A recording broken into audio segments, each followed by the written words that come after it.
Today is Monday, March 8th, 2021. Coming up, a Roland Martin Unfiltered. Jury selection for Derek Chauvin has been paused while new charges are being considered. In fact, the prosecutors also are appealing a decision from the appeals court. So we will, of course, keep you updated on what's going on there. Also, today's show, Georgia Republicans narrowly passed a voter suppression bill in the Senate.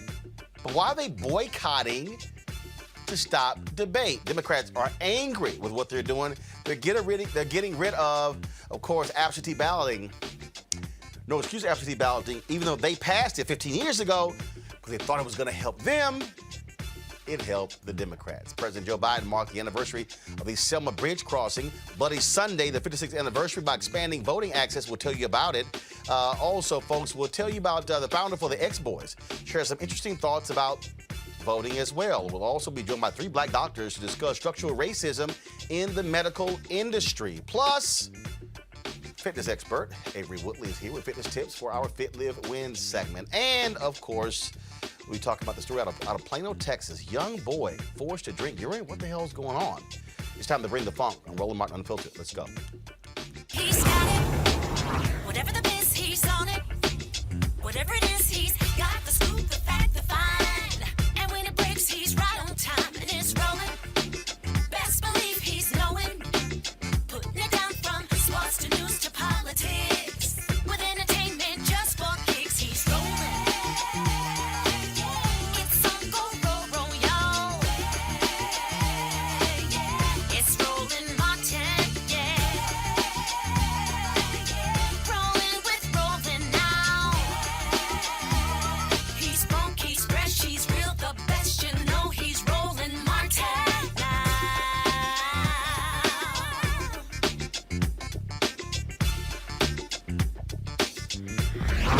Martin!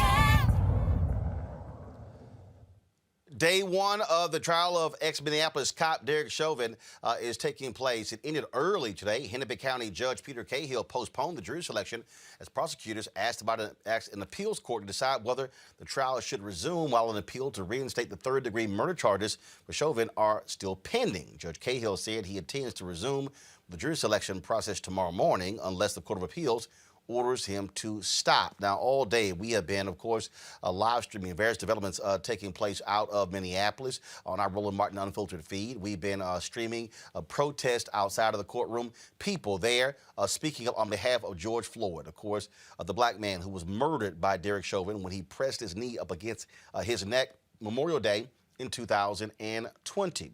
Now, Chauvin, of course, is the officer got the most serious charges against him. And so we've been live streaming the scene outside. Also, folks, 1,000 National Guard troops surrounding the courthouse. What the hell is that all about? In addition, of course, you have Chauvin and his supporters as well. Joining us right now is Leslie Resman. She's the former president for the Minneapolis NAACP, also founder of Don't Complain, Activate. Leslie, glad to have you here on Roland Martin Unfiltered. First and foremost, we've been making it clear to these folks in the media, this is not the George Floyd trial. This is the Derek Chauvin murder trial, the person who is charged with murdering George Floyd. George Floyd is not the one who's going to be put on trial here. Oh, 100%. Officer Chauvin is a murderer. He's actually a serial murderer. If you ask people here in Minnesota, this is not the first case, but this is going to be the last. We are looking forward to him being not only charged, but convicted of the murder of Brother George Floyd. One of the things that, again, happened was that the appeals court threw out they overturned the decision in throwing out third-degree murder charges against Derek Chauvin, and that's what is being appealed. And so that's what the holdup is with jury selection today. 100%. I'm very confident in Attorney General Keith Ellison and his continued push to make sure that the correct charges are brought against Officer Chauvin. Obviously, we are not happy to see it delayed at least until tomorrow, but we're looking forward to getting this trial started.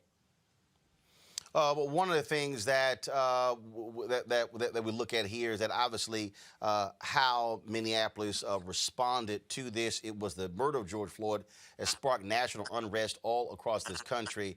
What do you make of this massive presence of National Guard troops around the courthouse?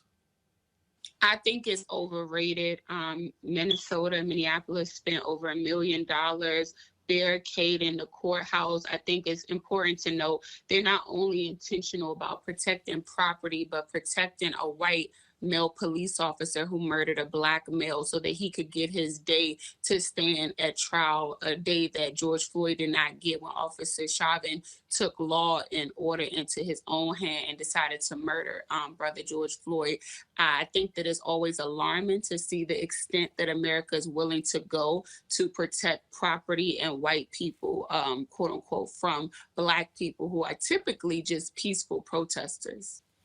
Obviously, and also the family's not too happy if the judge decided only one family member can be present in the courtroom, supposedly because of COVID restrictions. Yeah, that's also very alarming. Especially because his family's coming from Houston too, right? That's important to note that many of the family members are not here in Minnesota. So to have the family fly all the way in from Houston to just have them going in one at a time, in and out, I know that they can do better than that. Absolutely. And so we're going to be covering this every single day. And certainly all eyes are on the nation, what's happening there in Minneapolis. Thank you. All right, we certainly appreciate it. Thanks a lot. Folks, as I said, the George Floyd family is there. Terrence Floyd, his brother, spoke earlier today to the assembled media. We carried this live on our stream, and here it is.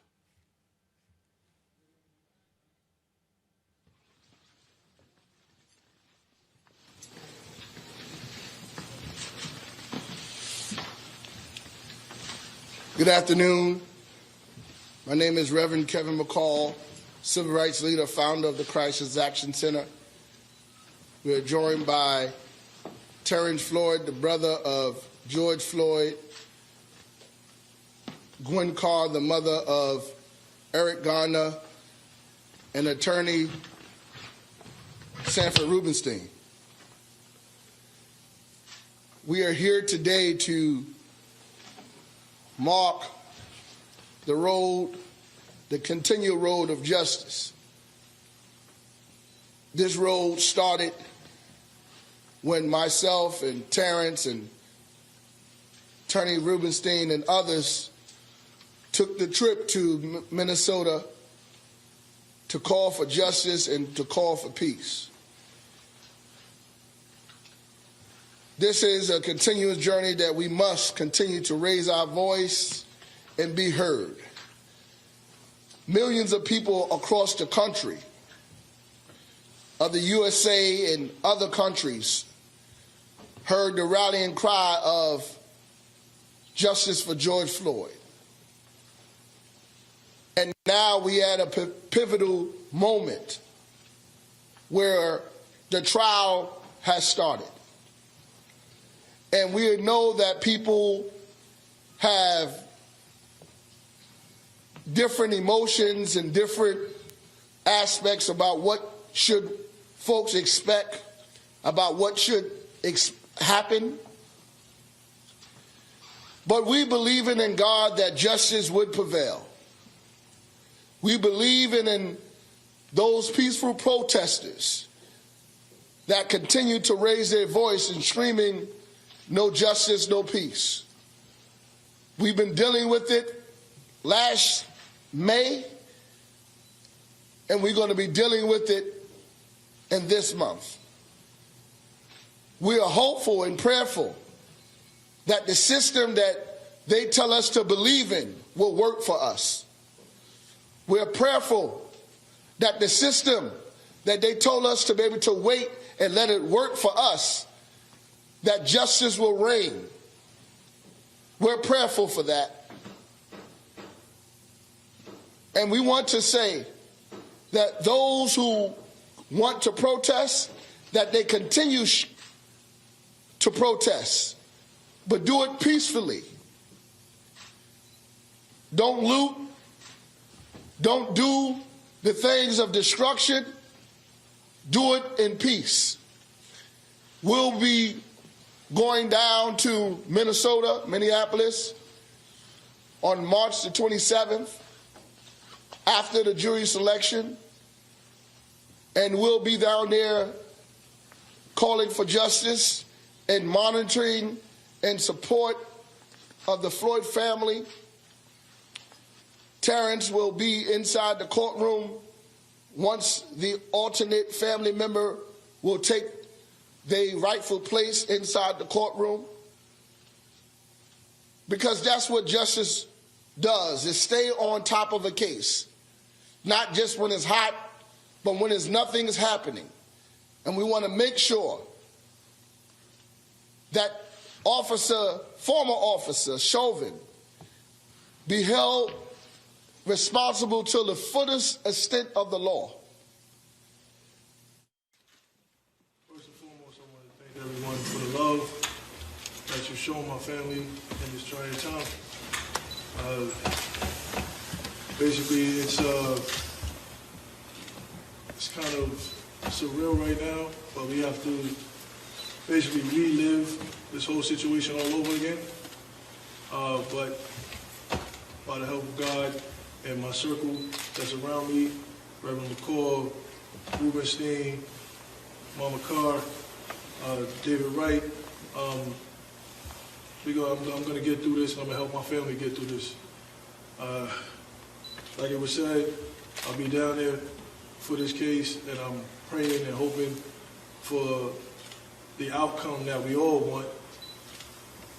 But, in reality, I'm going to say, if it don't go that way, I just know and believe in my heart that it's going to be change regardless for us as a nation.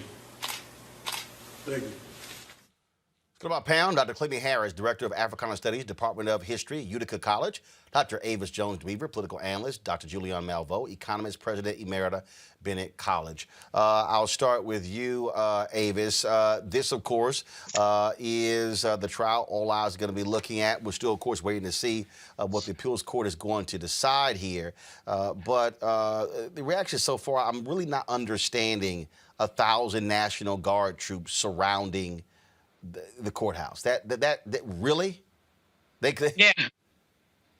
Apparently they had all these extra National Guard troops because they weren't at the Capitol on January 6th. I mean, it's really insulting that here we go again with another look at how institutionalized racism plays itself out in American society.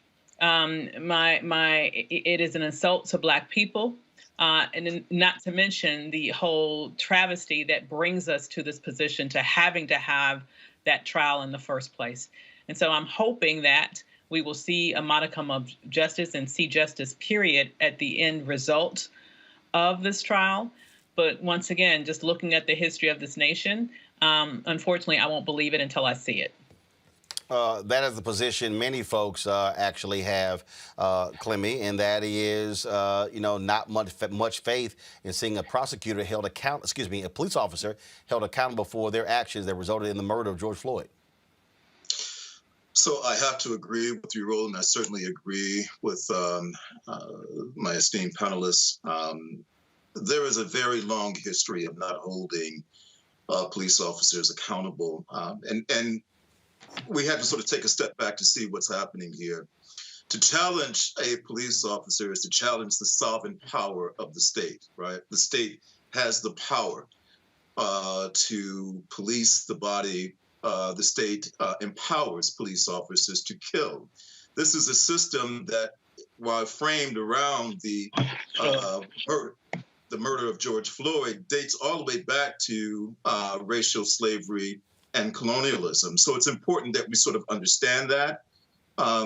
So when we see these 1,000 members of the National Guard that are there, they are not there ultimately to sort of ensure that justice is there. They're sort of continuing a long tradition of racism when it comes to policing the Black body. But more importantly, it is this notion that somehow or another Black folk are the problem, not the individual Chauvin who's in the courthouse on trial. And we certainly saw that when it came down to preparing for the security of the nation's capital, that they were completely underprepared. But when you go back to the Black Lives Matter movement protests in DC during the summer, you had more than one could estimate in terms of National Guard presence, in terms of coordination with local police and Capitol Police. It is very clear that when it comes to a police response, racism is absolutely in play in this trial, as it has been across time and space when it comes to policing Black and brown people. Julian. You know, Amanda Gorman, the brilliant young sister who gave that wonderful poem at the inauguration, was profiled outside her apartment building, I believe yesterday or the day before. The police officer said she was a threat. She's a little bitty girl, about 5'2". I don't see how she could be perceived as a threat. But this is a differential perception of what a threat is. Oh, I'm sorry, Mike. Excuse me? Julian, go ahead. White boys with clubs and swords and shields are not perceived as a threat as they storm the Capitol. But a little bitty Black girl, one day an icon, and she's one day an icon and next day a threat. The differential perception of threat is always going to put Black people at a disadvantage. So to have 1,000 National Guards people there, to do what? Black people have not been out of line or out of order. They have orderly protested. So what we see here, again, is the way that our system is set up against Black people. Now, the other thing, Roland, that we need to basically deal with is the notion that Keith Ellison is one of the most brilliant attorneys that I know. He is absolutely off the chain. He rejected the notion of a third-degree murder charge because it's a lesser charge. Now the judge says they want them to consider that. Why do you want to go? You got first degree, you got second degree, third degree. That's, I won't say it's a slap on the wrist. You still can serve jail time, but again, you're devaluing Black life. And this is why you have people say Black lives matter, because every time you basically collide with the judicial system, you're devaluing Black life. So I hope that, as we all do, that there is justice here, but I also hope that this is an opportunity, again, to look inward and say, what is wrong with this system that a man can put his knee on somebody's neck for almost 9 minutes, 8 minutes and 45 seconds, and and smirks throughout it, and has no remorse, has never apologized. This is not, his life was not in danger. He is just a murderer, period, end of conversation. Well, again, jury selection is underway. The judge says it will resume tomorrow, depending upon what the court says. And so we'll be paying attention to that to see exactly what takes place. Again, folks, if you want to keep up with what's going on in Minneapolis in the Derek Chauvin trial, all you got to do is stay tuned to Roland Martin Unfiltered. We'll be live streaming the jury selection throughout. So we simply just come to our YouTube channel all throughout the day. Set your notifications so when we go live from Minneapolis, you will be notified. Folks, to mark the 56th anniversary of Bloody Sunday, yesterday, President Joe Biden issued an executive order to promote voting access. The executive order directs federal agencies to actively assist states with registering voters and submit plans within 200 days that outline steps to expand voter registration. It also includes measures to increase voting access for federal employees, international voters, and active duty military members. The executive order is a direct response to the 250-plus bills Republicans are pushing across the country. Here's some of what Biden had to say on yesterday. The blood of John Lewis and so many other brave and righteous souls that was spilled in Selma on this Sunday in 1965 sanctified a noble struggle. And when the country saw those images that night, America was forced to confront the denial of democracy, the fierce urgency of justice. Congress passed the Voting Rights Act a few months later, and President Johnson signed it into law. But the legacy of the March in Selma is that while nothing can stop free people from exercising their most sacred power as a citizen, there are those who will do anything they can to take that power away. Today we have a hailstorm, not a rainstorm, a hailstorm. In 2020, our very democracy on the line, even in the midst of a pandemic, more Americans voted than ever before. multiple recounts in states, and decisions of more than 60 cases from judges appointed by my predecessor, including at the Supreme Court, upheld the integrity of this historic election. Yet instead of celebrating this powerful demonstration of voting, we've seen an unprecedented insurrection in our capital and a brutal attack on our democracy on January the 6th. And a never before seen effort to ignore, undermine, and undo the will of the people. And to think of that, and yet it's been followed by an all-out assault on the right to vote in state legislatures all across the country. You know, during the current legislative sessions, elected officials in 43 states have already introduced over 250 bills to make it harder for Americans to vote. We cannot let them succeed. Last week, the House of Representatives passed HR1, the For the People Act of 2021. This is a landmark piece of legislation that is urgently needed to protect the right to vote and the integrity of our elections and to repair and strengthen our democracy. I hope the Senate does its work so I can sign it into law. I also urge Congress to fully restore the Voting Rights Act, named in John Lewis's honor. Today, on the anniversary of Bloody Sunday, signing an executive order to make it easier for eligible voters to register to vote and improve access to voting. Every eligible voter should be able to vote and have that vote counted. And I'll close with this. A few days before he passed, Jill and I spoke with John, Congressman Lewis. But instead of answering our concerns about him, we talked about how you doing, John. He asked me to stay focused on the work left undone to heal and to unite this nation around what it means to be an American. That's the God's truth. John wouldn't talk about his pending death or his concerns. He said, we've just got to get this done. That we're all created equal. We all deserve to be treated equally. On this day of reflection, please, let's stay focused on the work ahead. Let's remember all those who came before us as a bridge to our history so we don't forget its pain, and as a bridge to our future so we never lose hope. May God bless their memory. May God bless you all. And may God protect our forces. All this is important because Republicans in Georgia are pushing forward a massive voter suppression bill. Today, the Senate voted and approved by a narrow one-vote majority Senate Bill 241. Of course, that particular bill would end no-excuse absentee balloting.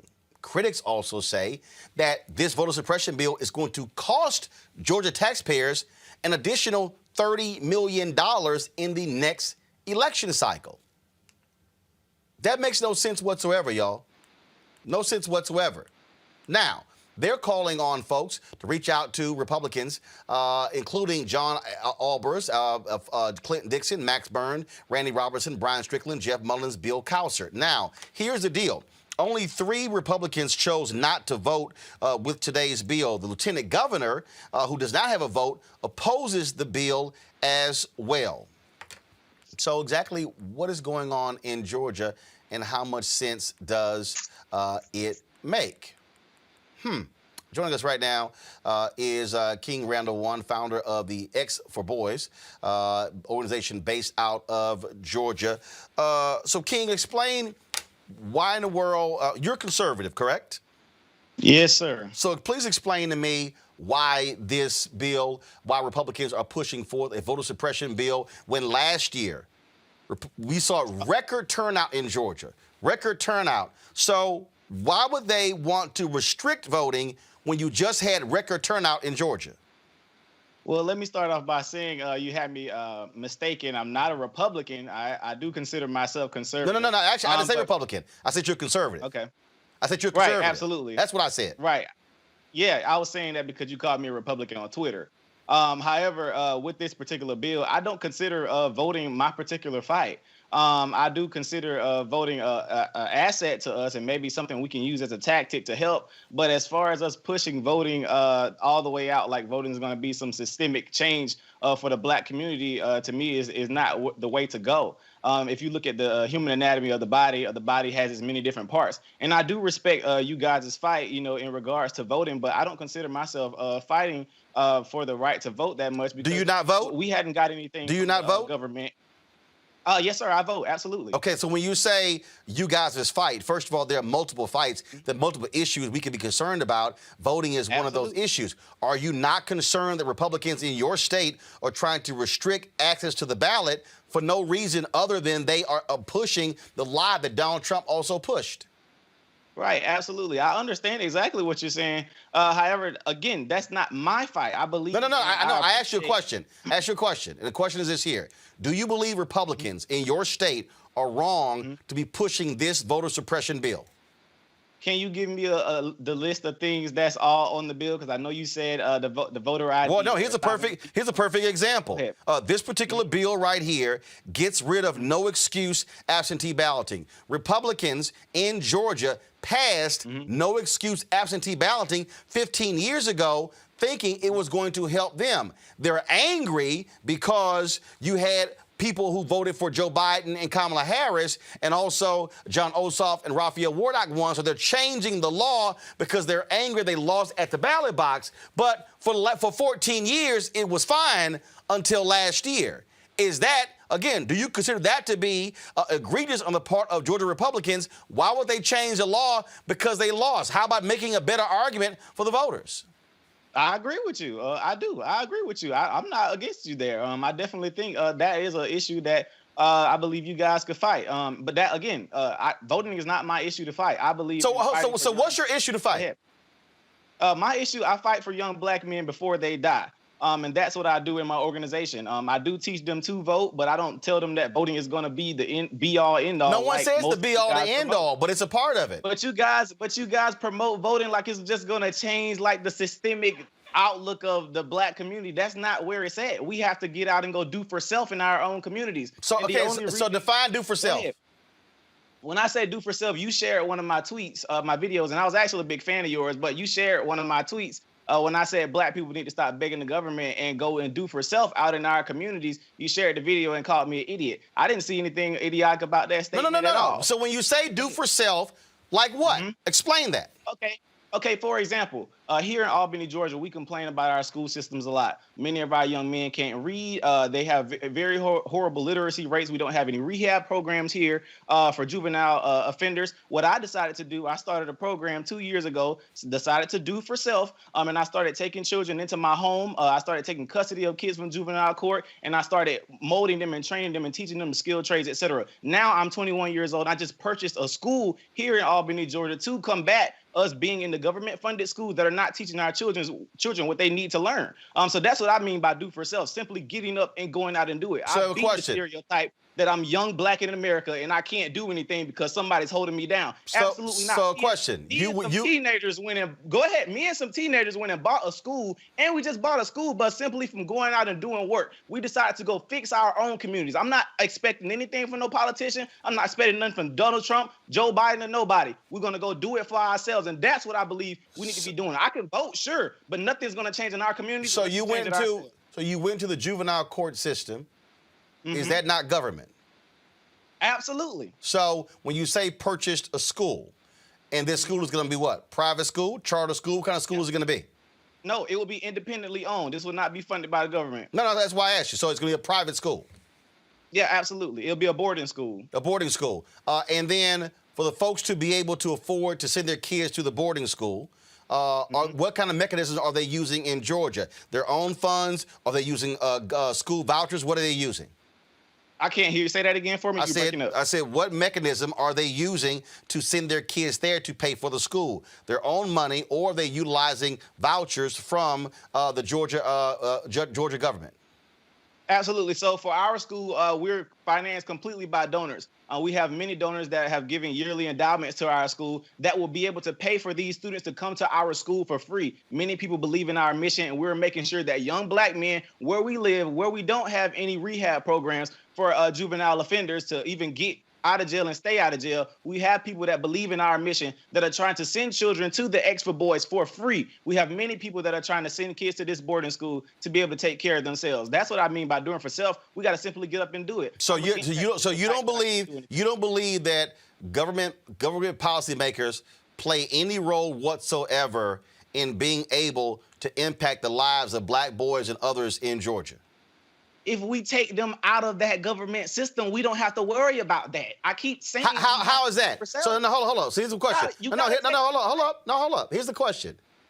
Mm-hmm. How do you remove someone out of a government system when we all live in government systems? Okay, being literal, absolutely, we all live in a government system. Absolutely. However, you can do things to remove most government from your life. How? As far as trying to get yourself off of food stamps, How? trying to get yourself off of welfare. You got to go work. You got to get jobs. You got to get out here and go and do it. So hold up. So I'm just curious. So if somebody doesn't have a job, mm-hmm. are they not applying to government for unemployment benefits or insurance? Absolutely. So how can that person remove themselves out of government when that's what government provides? Absolutely. Well, my thing is trying to make sure you're not allowing the government to finance your whole entire life. As long as you're giving somebody the right to feed you, you're giving them the right to starve you as well. People are living their whole lives off the government systems. It was the day the government decide, well, we're going to cut food stamps, we're going to cut this and cut that. What we going to do? We have people out here living off those systems. So I believe in teaching our people how to go survive without the government. That's my biggest thing. But again, though, you keep saying, I'm trying to understand. You keep saying how to survive without the government. You act as if a young Black boy who comes into your program will not interface with government in any way. They will interface with government still driving down the street. They will interface with government trying to get a driver's license. They will interface with government trying to get a voter ID. They will interface with government trying to apply for financial aid to go to college. Mm-hmm. So they're going to interface with government in many ways. The point I'm saying is, doesn't it make sense that Black folks should be engaged in a political process to where we are impacting policy that also impacts us? Or are you saying that doesn't matter at all? I only believe that we should breed politicians in our community that we raise ourselves. People that are funded by white Democrats, white Republicans alike. If you were funded by anybody white, I don't believe you have the best interests of our community at all. I don't care who you are. Whether you be Raphael Warnock, John Ossoff, Kelly Loeffler, or what's his name? The other guy that was running. I don't care who you are. You don't have the best interests of the Black community at heart because we are not funding their campaigns fully. I believe that we have to raise our own politicians, which is what we're trying to do in our program. We are going to put them in government. Some of them want to go run for positions, but we know we bred them in our communities. But hold on. See, not nothing white Democrats that came and gave us and spent millions of dollars on all these ads and got folks all riled up about these guys for you to come keep Black people remain a Democrat Party and the Republican Party side chick. They only come to the Black community when they want our vote to get off and then disappear. We don't never see them again. But here's the thing that's again interesting. You just offered a contradiction. You first say you want to remove people from government, but then you say you're raising them to run. So which one is it? When I say remove from government, I'm saying keep as much government out of your life as possible. But how are you raising people to run for office? Say it again. How are you then raising people to run for office if you don't want folks involved in government?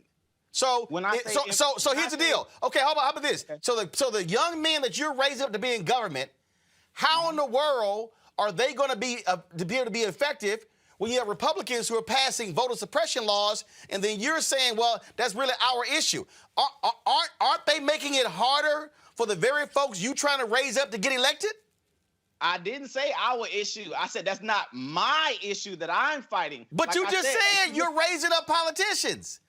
Again, that's for when the children, what they want to do. I'm not raising them directly just saying, oh, you got to go be a politician. No, for the kids that want to go in that area, I have mentors for them to go into that area. But shouldn't we be fighting voter suppression laws that make it harder for them to get elected? Mr. Roland, if you can't go get, what's the problem with black folk going to get a voter ID? No, the issue is not a voter ID. Okay. No, wait. Hold up. Stop. Hold up. You just said, what's the issue? If you live in rural Georgia, and you've seen the closures of driver's license offices, and you don't have transportation, then the question is, how are you then accessing it? In Texas, for instance, when Texas passed its voter ID law, they showed that 600 to 800,000 African Americans and Latinos were going to be negatively impacted by the voter ID law in Texas because of where they could go. In Texas, they said that you could not use your state-issued student ID at a state institution, but if you had a hunting license, you could. In Pennsylvania, when they passed their voter ID law, they required you to actually travel to an office to fill out a form to say you could not afford a license, an ID. You then would have to go back home, and then once they certified that, come back. There was some 20% of elderly who couldn't do it. There are black people in Georgia who do not have birth certificates who cannot get a voter ID. So that's just one issue with the voter ID. But in Georgia, Republicans, hold up, that's just one issue. In Georgia, right now, Republicans want to make it a crime to hand out water and food if folks are waiting in line to vote. Does that make sense? Okay, if they gonna do that, then how about before people go and vote, y'all go set up like you usually do and go hand it to them before they go get in line? It's a way around that.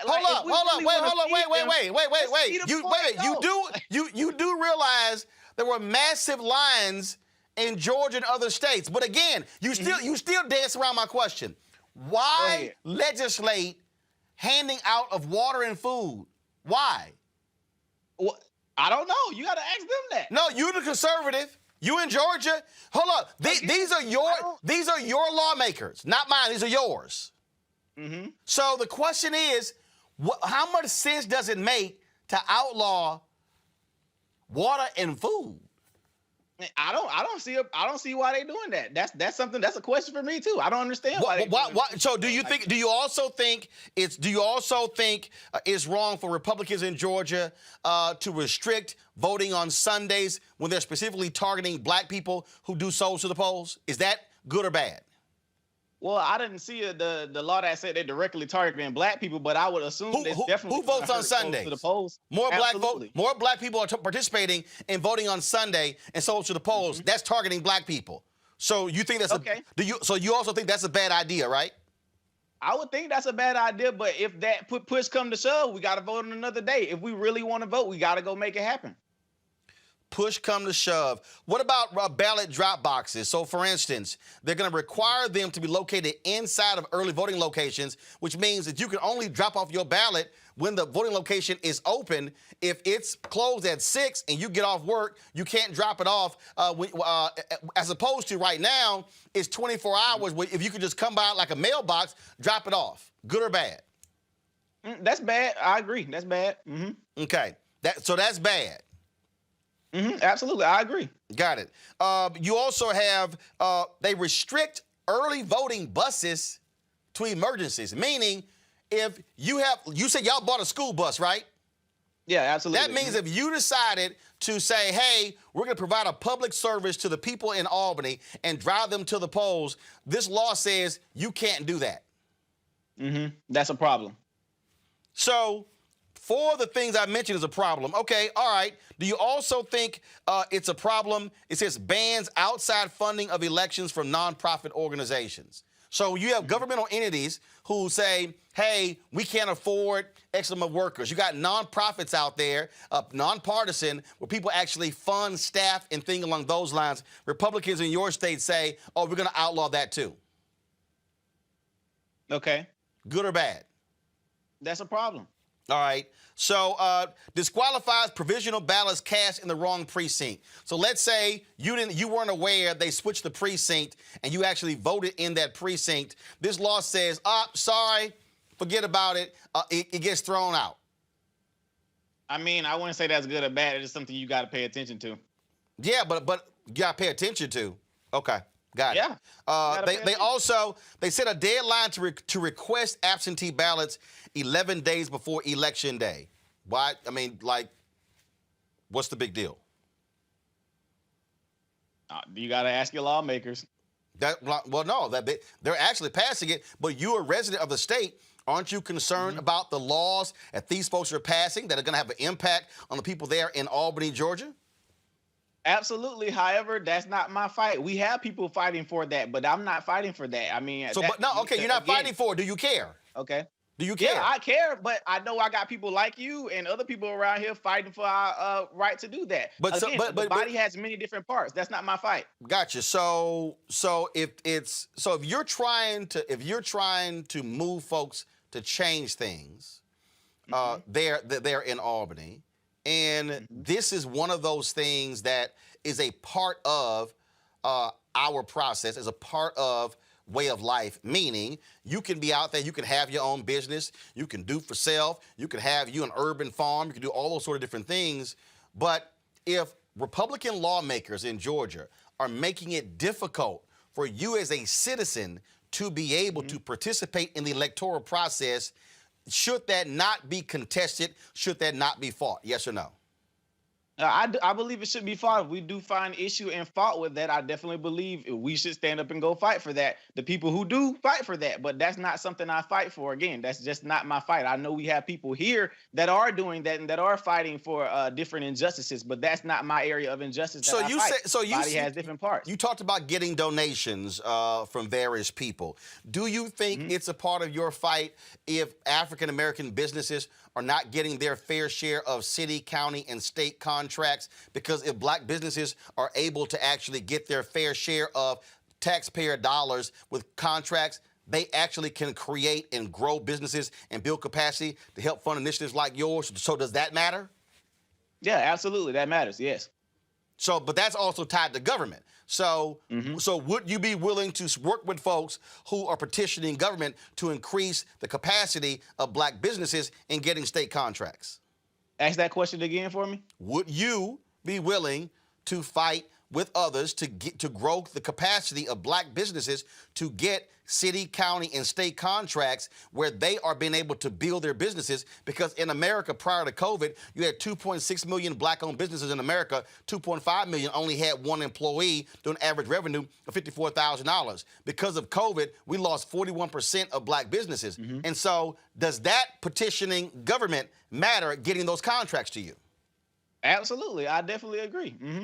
So that's something that you would also fight for?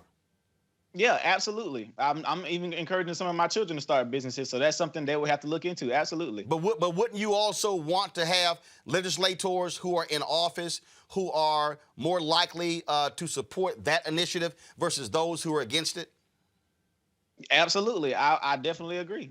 Which means that in order to get those folks elected, we must be able to have uninhibited access to the ballot. Right, absolutely. But as far as seeing some of the things on the bill, as far as the feeding and stuff like that, I mean, we not slow and we don't have a learning disability. I believe some of those things we can get taken care of. We can go get IDs. We could go start a Black voter IDs matter and go help people go get their IDs. I mean, these are things we could do. Yeah, but you keep going back to ID as if that's the only issue, and that's not the only issue. That's not the only thing. I'm just saying, like, that's one of the issues. No, that's one. There. That's one. I read for you about 10 of them. That's one. So that's one particular thing right there. So, but what's interesting though is that again, government plays a role in being able to change the condition of the lives of people as well. If there are people who are restricting our access to the ballot, they're restricting our ability to be able to change the conditions of various communities. So therefore, why would we not consider that to be an important issue, just like an important issue of being able to buy a school, fund a school, and when you say do for self? Because again, the people who I hear the most who yell do for self, you know what? They get a whole lot from government. Mm-hmm.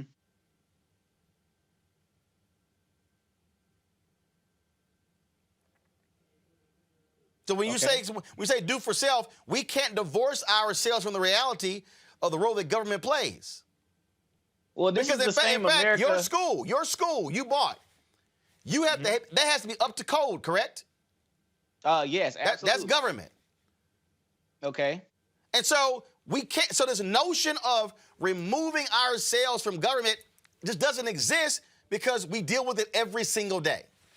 Well, in conservatism, we believe in less government. No, they don't. No government. Hold up. Less government. If conservatives believe in less government, why are they passing this bill, which is more government, and actually is going to cost? Hold up. This bill is going to cost. Hold up. Here's the other deal. This bill is going to cost Georgia taxpayers $30 million more to make it harder to vote. That I would think, as a fiscal conservative, that's stupid. It is. I agree. So if you agree with that, and if you agree that it makes no sense to limit Sunday voting, if you agree that it makes no sense banning outside funding of elections, and you agree that it makes no sense restricting early voting buses to emergencies, in your view, Republicans in Georgia should not be voting for this bill and making these changes, yes or no? Absolutely. Considering the pros and cons, yeah, definitely. I don't believe the bill should pass. Absolutely. Gotcha. And what do you make of black Republicans who say nothing about any of this, who frankly are silent in Georgia as this is happening? I'm very critical of black Republicans and black conservatives when they're not addressing the issues that directly affect us. Absolutely, I don't hold my tongue on that at all. If it's an issue that's directly affecting the black community, that's hurting us, absolutely they get chastised. From Candace Owens all the way down to whoever. Everybody gets chastised. From me. I believe all of us need some criticism, whatever side you're on. So I definitely don't hold my tongue regardless of whatever party they consider themselves in, because I'm independent. And so when you talk about building what you're doing there, what's the next step for that? Oh, absolutely. All right. So right now we just purchased our school. And again, we're working with boys 11 to 17, and we're working with grades 6 through 12. We have to renovate our school right now.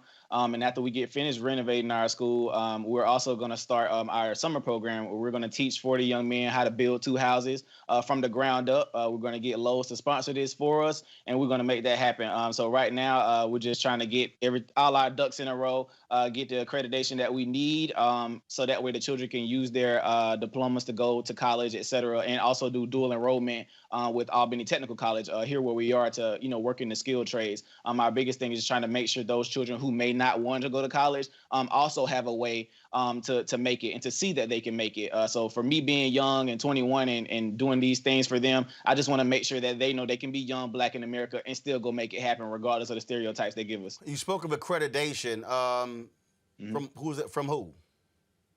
We have, I think it's the Georgia Accreditation Commission. That's government. Yeah, absolutely. Okay.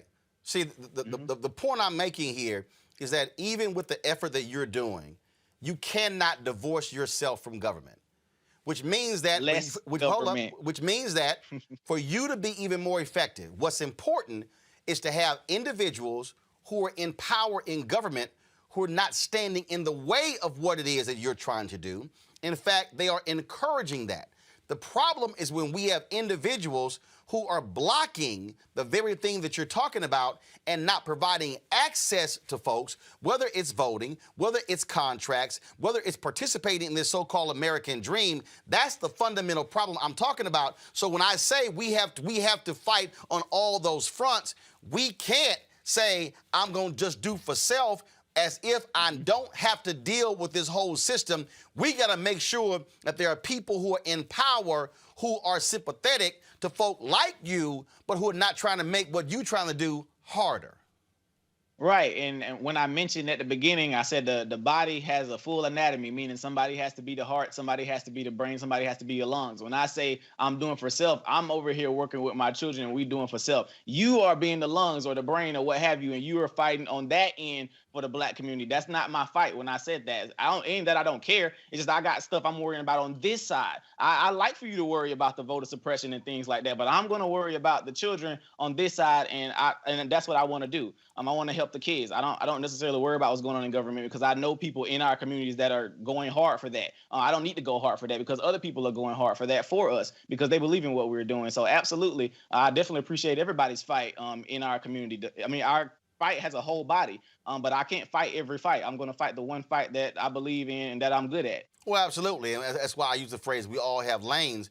And that's why it's important, though, for us to recognize that although I might be in this lane, for me, I'm in the media lane. I understand, though, that there's a difference between me leading a fight in another lane and providing support to somebody else in another lane. Mm-hmm. What I'm not going to do is diminish the reality of that or say that's not important. So what I will do is I can sit here and use what I am doing to say, hey, I can amplify what somebody else is doing. But what I'm not going to do is say that's irrelevant to what's going on, because the reality is, even in my case in media, I own this. It's an independent media, but guess what? The federal government spends $1 billion a year on media advertising. If we're getting shut out of those dollars, then we aren't able to grow, but other media institutions are. So I can never be of the position to say, hey, I want to remove myself from government, because the reality is this: when you're born,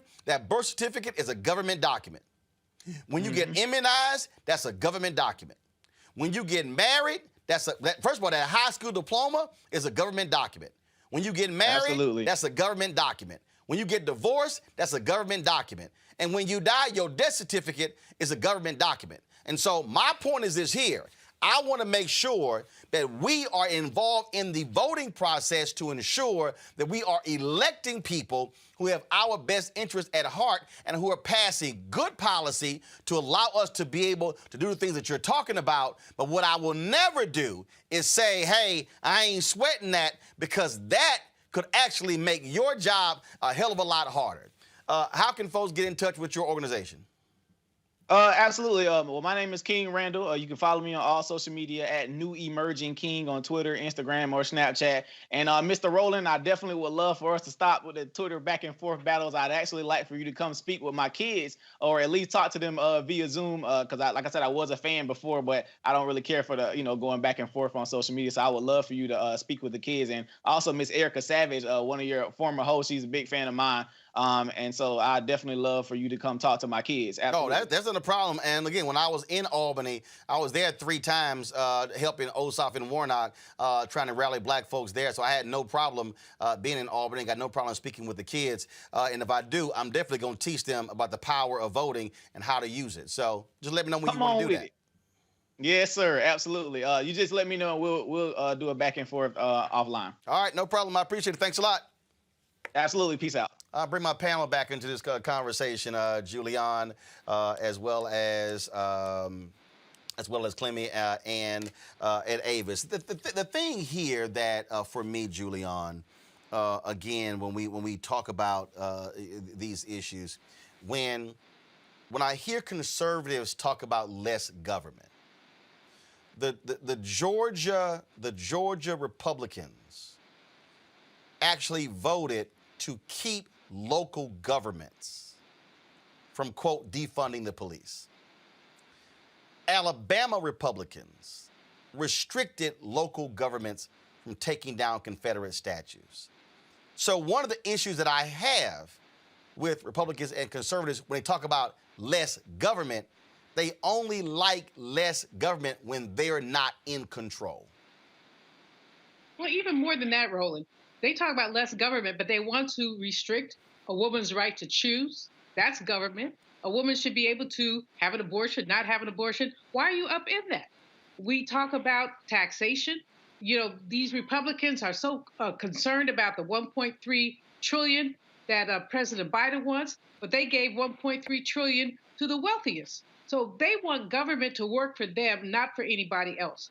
What we have to really understand when we deal with this is that the founders did not ever intend to found a democracy. They founded essentially an oligarchy where the wealthy would have more access than other people. And it's basically trickled down. But I'm very disturbed by this young man and his, I love his passion.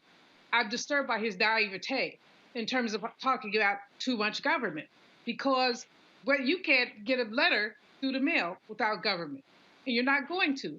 You're not, so it just seems to me that somehow we missed a generation of civics lessons, literally. And so folks don't know what's up, and they take their passion and sort of misplace it and try to make it something that shouldn't be. See, the thing that jumps out. Look, I mean, I can go, Clemmy. I can go through history. I can go through this back and forth with Booker T. Washington, who was all about do for self. Then you had the likes of Du Bois and others. I can go back further, Douglas and Martin Delany. People talked about in terms of what's our responsibility, where we're going as a community. The thing for me is that they're all intertwined. They're all intertwined, and that is, I'm doing for self. People said, "Oh man, I wish you would apply for that weekend job when Joanne Reed got the prime time." Why? First of all, that's content I don't own. I'm working on the weekends. I don't control. I can't decide what I really want to cover because they're making decisions, and I can't really decide who I want to book on the show because they decide that too. And so really, I'm just a hired hand. That's fine if that's the system you want to work in. So I'm doing for self, but the point that I was trying to make to him, here I am building a media company, but I'm not in denial about the role that government plays. In that, again, with media advertising, I'm not in denial about the billions of dollars spent in political advertising. So you see, again, when we make the argument that I'm doing for self, we have to still recognize, look, Donald Trump's daddy built $1 billion empire on government money, government housing. See, and so again, when people say self, you gotta start breaking that thing down, and you can't act as if you could create this whole utopia that's completely divorced from anything in government, when the reality is you're gonna have to still engage with government. Absolutely, absolutely. And Roland, you forgot, his daddy didn't only build an empire off of government dollars and housing, he also used race to restrict Black people from being able to live. Oh, I didn't forget. I didn't forget. Right. I was just focused on the money part, but go ahead. Right. So I want to hit on a point that Sister Dr. Julianne Louvo talked about, because she talked about a crisis in civics. That was screaming in my mind as I listened to you have that conversation with this young brother. I too was very, very touched by his passion, but his lack of understanding of the system of government and his almost rejection to the notion that government could play a role in being able to help him was just absolutely baffling to me. And it kept coming back to me that, he doesn't know what he doesn't know. And on top of not knowing what he doesn't know, he was also almost very arrogant in his lack of understanding. I kept thinking about the significance of the Black Power movements that were taking place in the 1960s. One of the critical aspects of those movements was civic education. The power of the ballot was absolutely critical. Everyone had to get trained on the power of the ballot. Training was taking place in Black churches. Training was taking place in Black civic organizations. Everyone was being taught how to learn how to exercise the ballot, what to look out for when they go to the polling stations.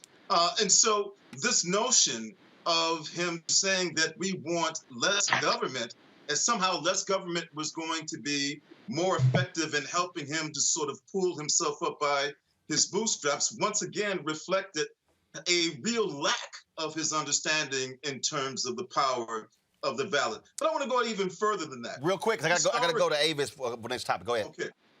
Historically, every time there was less political support, violence against Black people went up.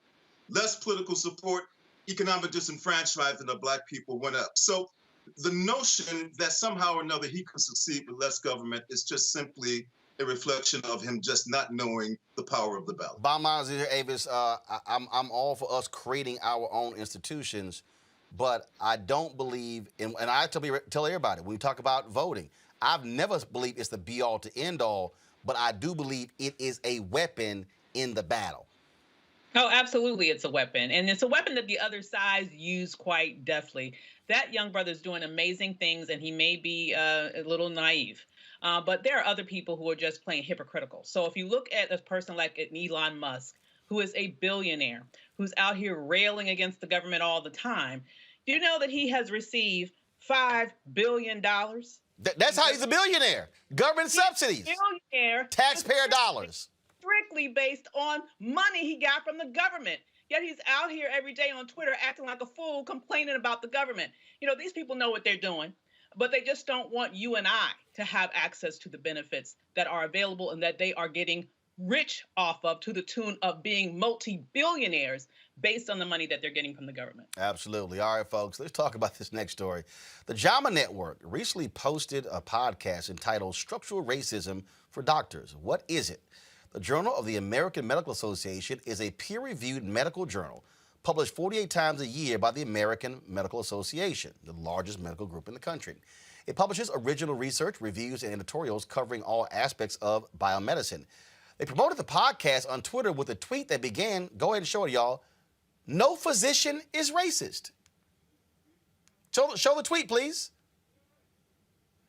Okay, I don't know why we don't have the tweet, but the bottom line is, y'all, it just makes no sense whatsoever. They released a statement. I'm going to read that in just a second. I want to go to my panel, Dr. Leon Madougall, President-elect, National Medical Association, Dr. Aisha Corey, and Dr. Georges Benjamin, Executive Director of the American Public Health Association. Dr. Corey, I got to start with you. First of all, how shockingly and stunningly stupid this was released. I guess these folks also forgot why the National Medical Association was started, because of stuff like this from the American Medical Association. So clearly with my situation of suing my institution for race and gender discrimination, definitely flies in the face of that kind of statement. And I posted on Twitter in response that you're clearly not remembering the history of your parent organization. The tweet, the podcast was stunningly traumatizing for me because it just invalidates the experience that I am having and that so many of us have had in medicine. Dr. Benjamin, when you saw the tweet and you saw them, even the podcast, just stop it. And all these white doctors, thank God y'all said this. There's no racism among physicians. Thank goodness. I'm sorry. We know one of the reasons why black folks were not hooked on opioids early was because white doctors would not prescribe opioids to African Americans. We know what the research says, how black patients are treated by white doctors. This notion that, first of all, we got the video of the black woman who died from COVID when the hospital was refusing a medical care for her. Give me a break. Oh, listen, racism exists in medicine. We know that it does. Why should physicians be any different than the rest of society? It does exist, both personalized racism and structural racism. And so we have a lot of work to do. And I think the medical profession, we all have to clean up our own house first.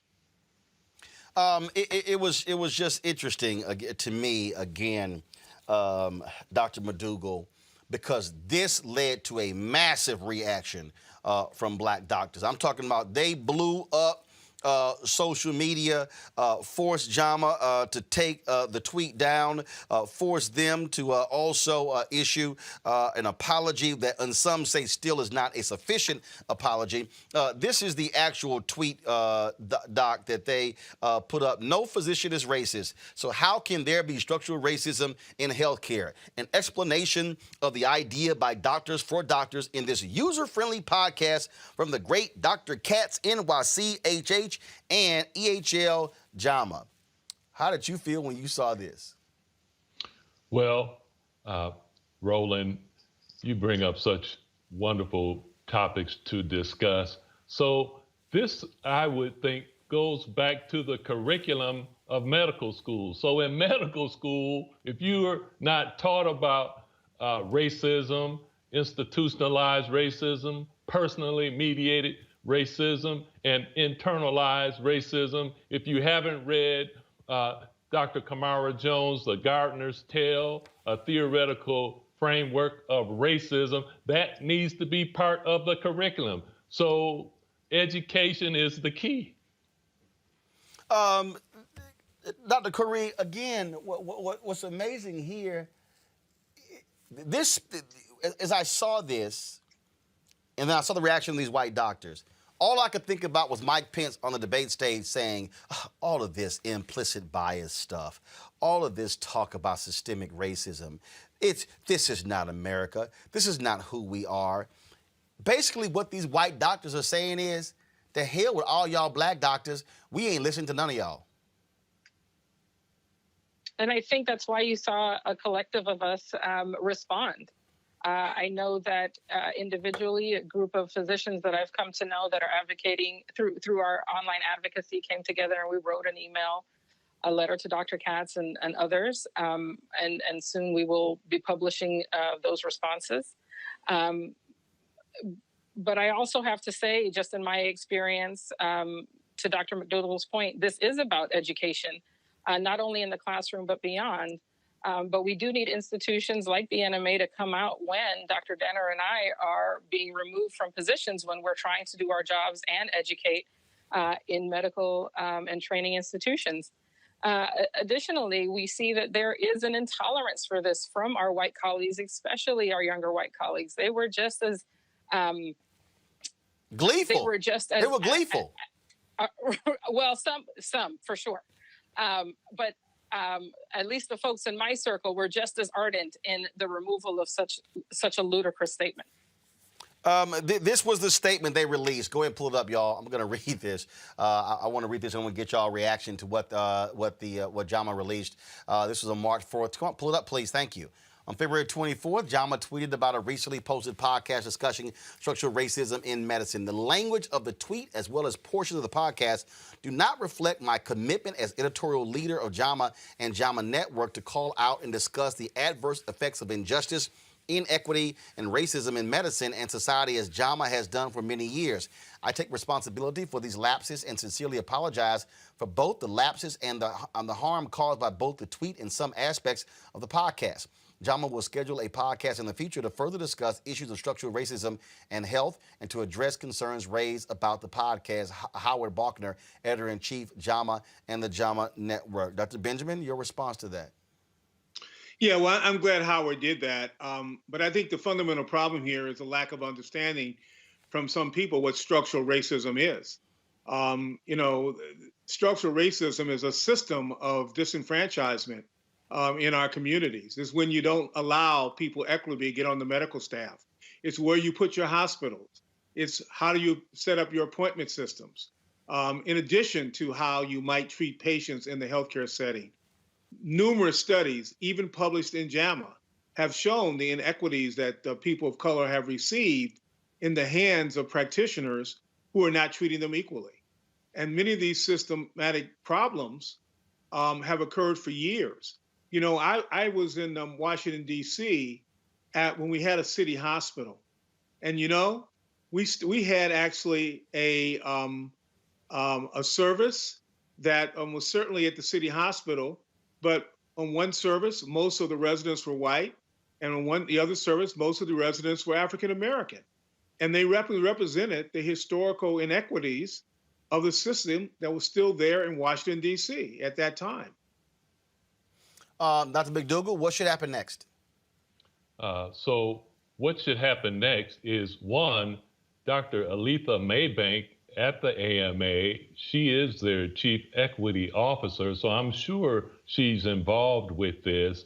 And so the fact that this went out on their forum, I would think that increasing diversity of their editorial staff and accountability would be one of the things that would happen. And then I'd like to speak to, someone mentioned something about the National Medical Association not being involved. We are engaged in Tulane. We are engaged in Indiana with Dr. Susan Moore, and the president of the Golden State Medical Association of the NMA is engaged in California. So these things are being addressed. And so I just want to speak to that. And so, but back to this issue, I know that the AMA has a number of Black leaders who are stellar in their work. So I think this will also provide a learning opportunity for them to be raised up and to be listened to. Dr. Corey, final comment. Yes, I greatly agree with the demand for the editorial board and of this journal and many others to be diversified. Things like this won't happen when we have a seat at the table. All right then, folks, I surely appreciate it. Thank you so very much. And we did reach out to JAMA, and hopefully they'll have the courage to come on to talk about this, because certainly they definitely need to diversify their staff, because that was absolutely crazy. We appreciate it. Thanks a lot. I'm gonna go to my panel in just a second here, but this speaks, folks, again, to what we often talk about in this country: clueless white people. This whole view that, oh no, this system, y'all keep bringing up this systemic. No, these are just sort of isolated things. Well, where I come from, if it's happening in New York City, in Houston, in Dallas, in Charlotte, in St. Louis, in Kansas City, in LA, in Miami, in Portland, and you can't keep happening all over and then somehow it's isolated. Okay?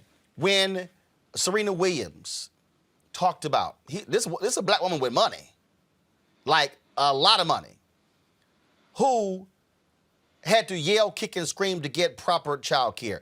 When you see Black women dying at higher rates in childbirth, doctors not listening to the pain of Black women doing childbirth, when you hear about African Americans talking about how their doctors, they've done the studies, their doctors not asking them multiple questions when they go in, yet they do the same thing for white patients. I talked about when it came to opioids.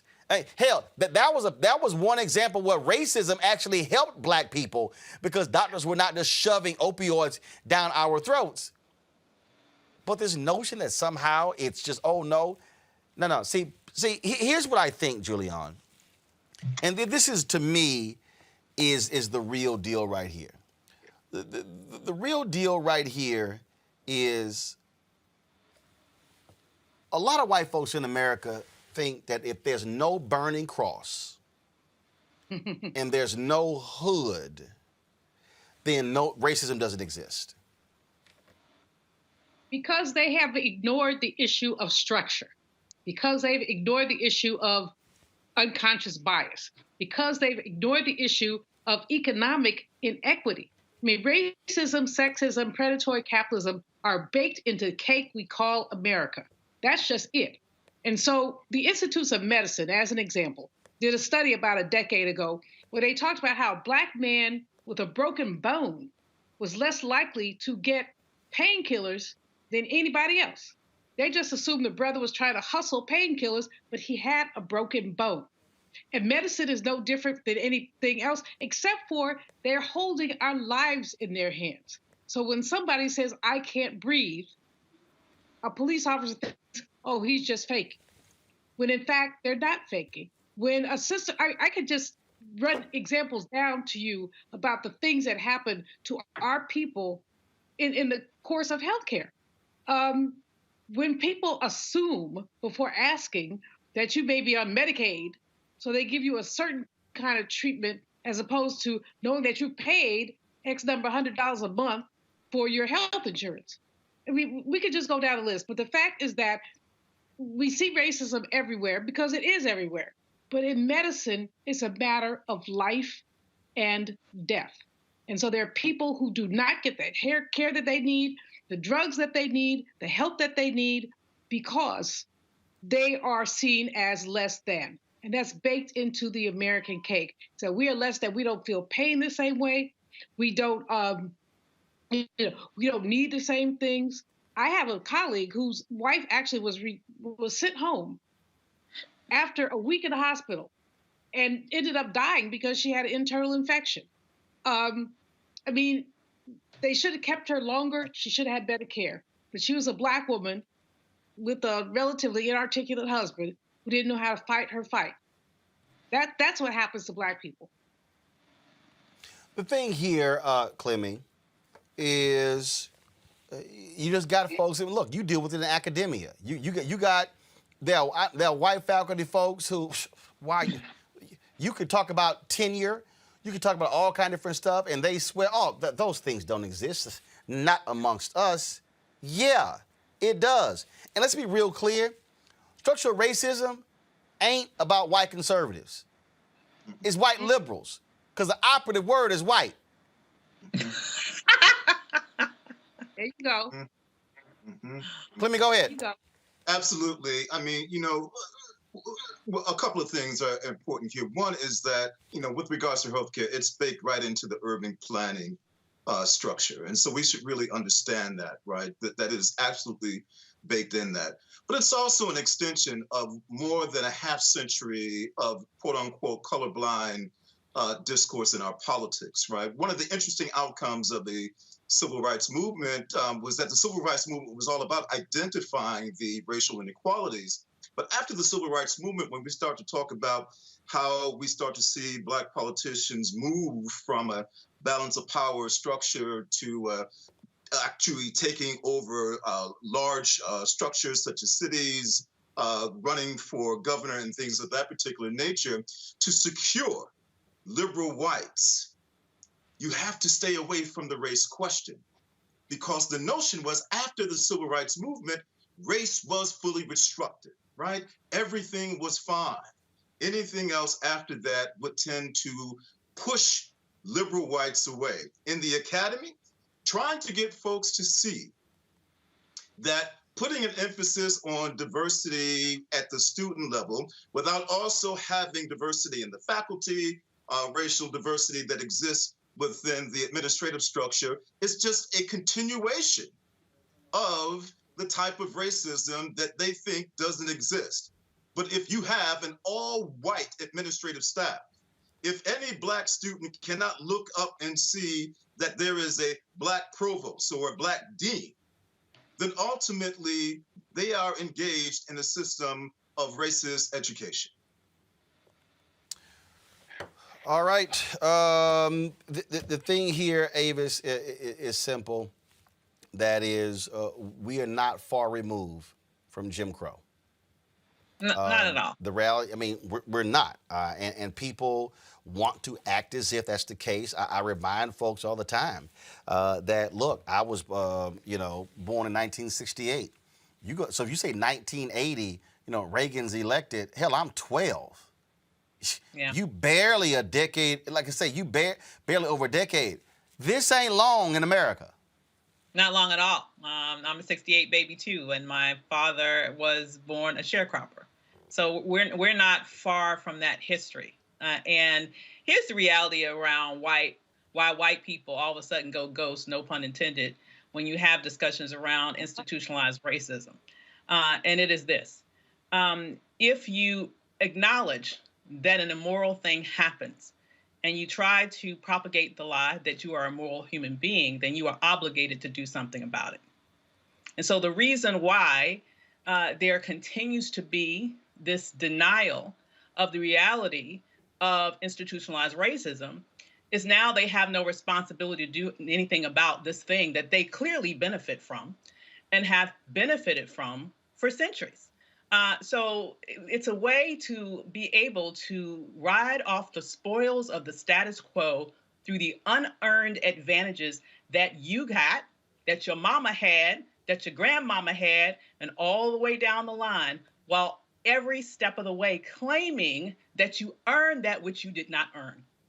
And so until we get to a point where we can be very bold and honest in this country around the truth of what it is like, all the various forms in which institutionalized racism exists in everything, including healthcare, which is the most egregious form, because doctors have taken a Hippocratic oath to, above all else, do no harm. And when they practice medicine in a way in which you have those examples that Dr. Malveaux and you have mentioned previously, clearly they are doing harm. And so they fail to acknowledge that, and therefore they are propagating its continuation. All right, folks, got to go to a break. When we come back, more on Roland Martin Unfiltered. Back in a moment. Are you geolocating people through the FBI based on where they were on January 6th? He asked you about the geolocation and metadata aspects and gathering related to gathering of metadata, that is related to your investigation into the January 6th riot. Tell me what you know about this. So is the FBI accessing cell phone tower metadata from telecommunications companies? Shortly after 2 p.m., as the siege was fully underway, Senator Lee describes it, the phone rang, it was Donald Trump. I hope you can understand my concern. Sure, you can appreciate my concern here. People begin to believe that their democracy is fraudulent. If they conclude that voting is a charade, the system is rigged, then God knows what could happen. They rigged an election. They rigged it like they've never rigged an election before. Actually, we do know what could happen. It's happening right now. The U.S. Capitol overrun, under siege. Pro-Trump extremists storming inside, flooding the halls, reaching the floor of the House of Representatives and the Senate. Millions of Americans sincerely believe the last election was fake. It was a landslide election, and everyone knows it. We will not go quietly into the night. When thousands of your countrymen storm the Capitol building, if you don't bother to pause and learn a single thing from it, then you're a fool. I know your pain. I know you're hurt. We had an election that was stolen from us. We got to this sad, chaotic day for a reason. It is not your fault. It is their fault.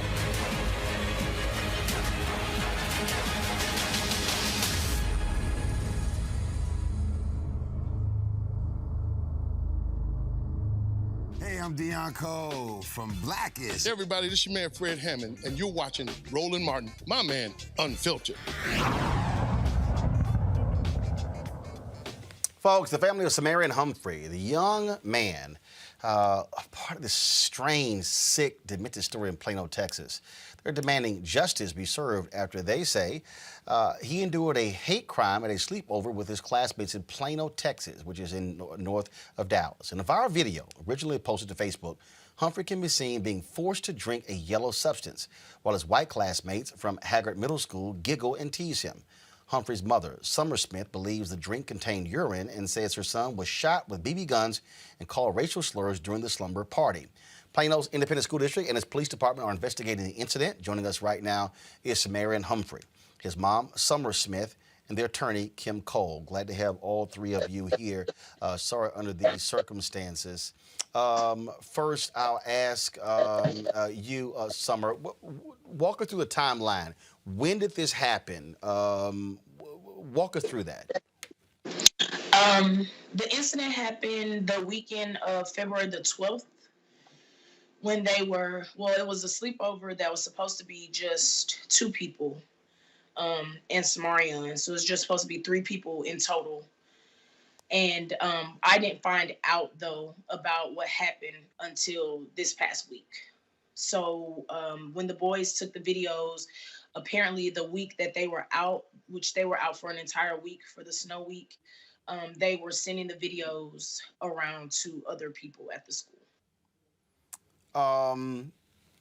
I know it's difficult, SeMarion, but for just describe when you went to this sleepover, correct? Yes. How many other kids were there? There were. Well, the first night. So The first night there were only, like, at all there was only one other kid there. Okay, and so were there parents there? Were there other parental were there chaperones? Were there guidance, or y'all left alone? We were left alone.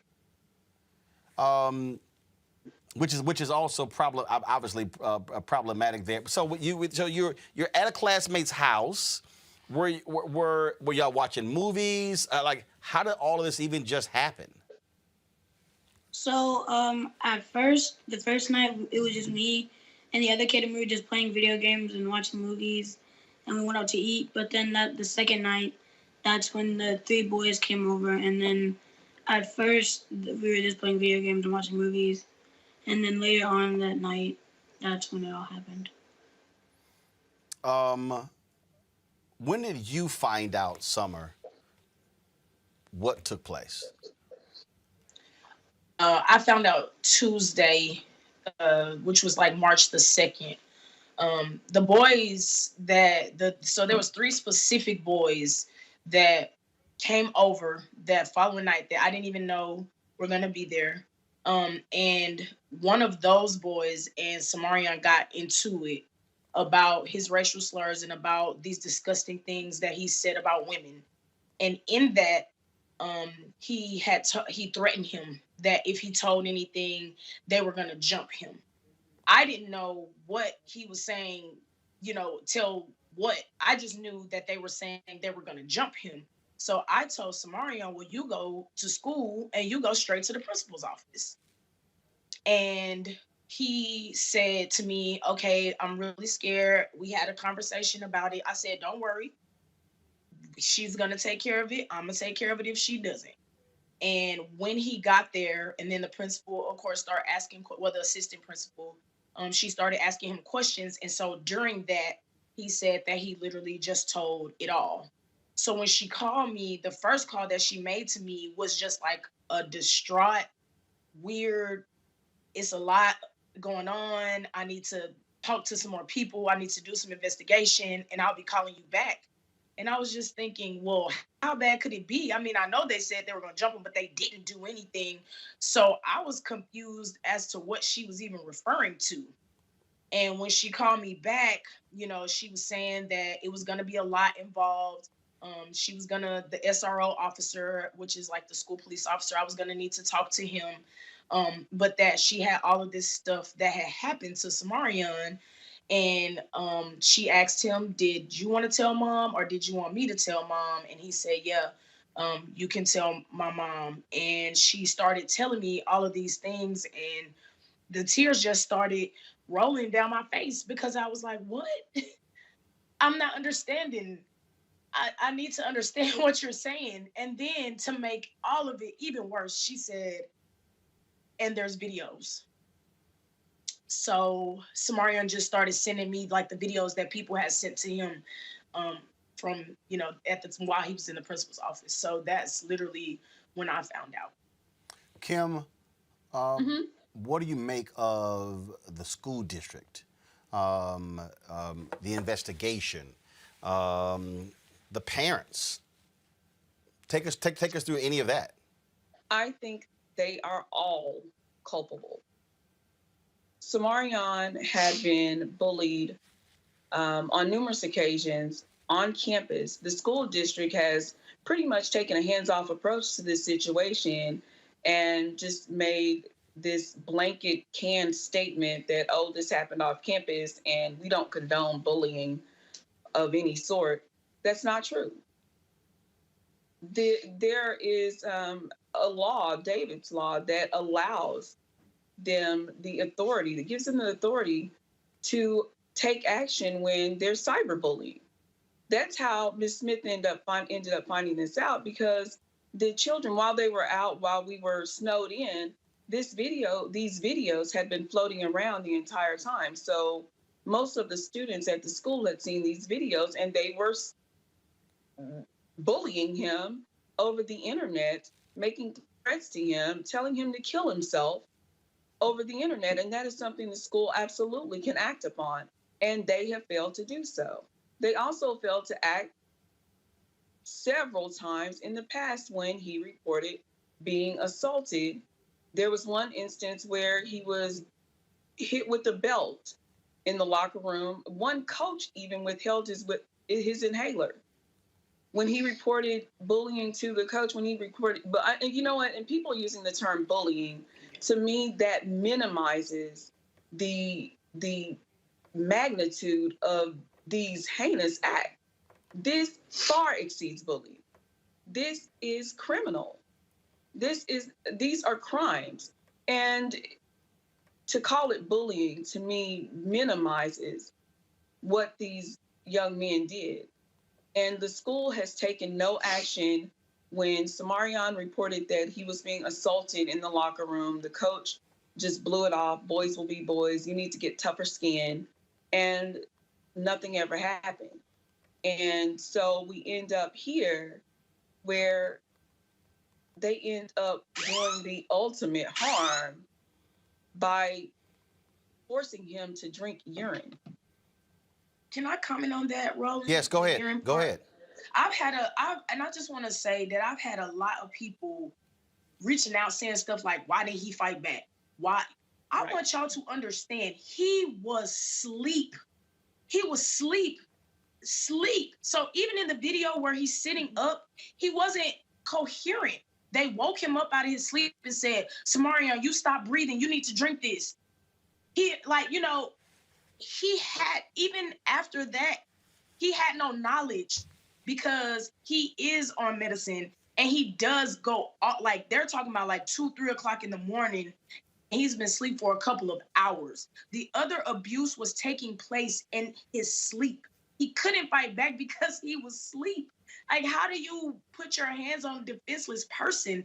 And then to use something that he does have like some medical issues. So to say he stopped breathing in his sleep, and then you hear, because that is his friend, or what he thought was his friend in the video, giving it to him. SeMarion, are you still being bothered by students in school? No, sir. Summer, Kim, what's next? Hopefully criminal charges and jail time. Like I said, these are crimes, and given the fact that they were using racial slurs while they were committing these assaults and attacks and shooting him, this rises to the level of a hate crime. So what's next is I would like to see these white teenage boys prosecuted as if they were black boys. How about we do that? Summer? I'm fighting. What I want to say, I know all these people, I really just want to, I'm glad that you gave the opportunity. I hope people are tuning in, since everybody has this, narrative that they've created in their minds, coming to like try to attack me. Why was he had a sleepover in a pandemic? It was supposed to be 3 people. People go to restaurants in the pandemic, So I wanted to address a couple of things. For one, I know his parents. I have spoken to his parents. Before this incident, my baby has hung out with this boy several times. I know them. He would not have gone anywhere without me knowing. And I had the text messages and everything to prove it. So this is not a case of, why did you let him go with some bullies? Never, never. If he would have known that those 3 boys were going to even come by at any time, he wouldn't have gone. He wouldn't have wanted to go. This is a case of this boy, and I guess on the other side, because you have to remember, he was like virtual. So he's not going to the campus at this time. So they're hanging out outside, of school. They're playing games every weekend. He's gone over his mom's house.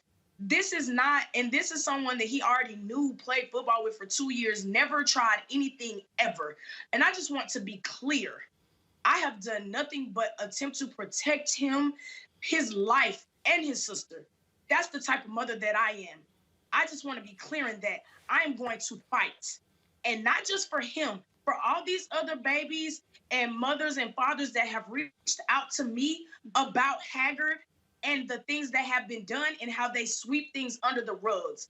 These 3 bullies have been in multiple situations and received nothing. Stayed on the football team, stayed in their regular classes. Nothing has happened. The law will be changed. We are fighting. All the people behind my baby, we are fighting. I just want to be clear. Okay, I'm sorry. I begin upset. No. Go ahead. Go. No, you can. No, you look. Give an opportunity. Share what you want to say. Go right ahead. I also just want to say to the police department as well that there is a disconnect because you try to go to the school because you think that's what you should do that because they're at school. These things are happening at school. They're supposed to be protected at school. So of course you're going to go to the school and think that your child is going to be protected. But the minute that you go to them, they say, oh, there's only certain things we could do. They pick and choose and then go to the police. You go to the police and they say, well, this is a bullying issue. The school should handle it. It is a disconnect there. That's another reason why I'm fighting. My inbox freezes up when I try to check the number of messages. My daughter started the petition on Tuesday before this even went viral, okay? Before I decided to even post it. And the reason that I decided to post it is because nobody would help me. Literally, I called lawyers. I called the news. I sent emails. I was like, it happened to my child and nobody will help me. The school said to me so many times, there's nothing we can do. There's nothing we can do. I even asked her, when you say there's nothing we can do, what exactly do you mean by that? Because there's all of these things that you can do. And when that petition reached 2,000 signatures in one night, and half of those signatures were students of PISD telling me their story, telling me about bullying that has happened, telling me that they have told administrators and nothing has been done. It is a problem. PISD has a problem.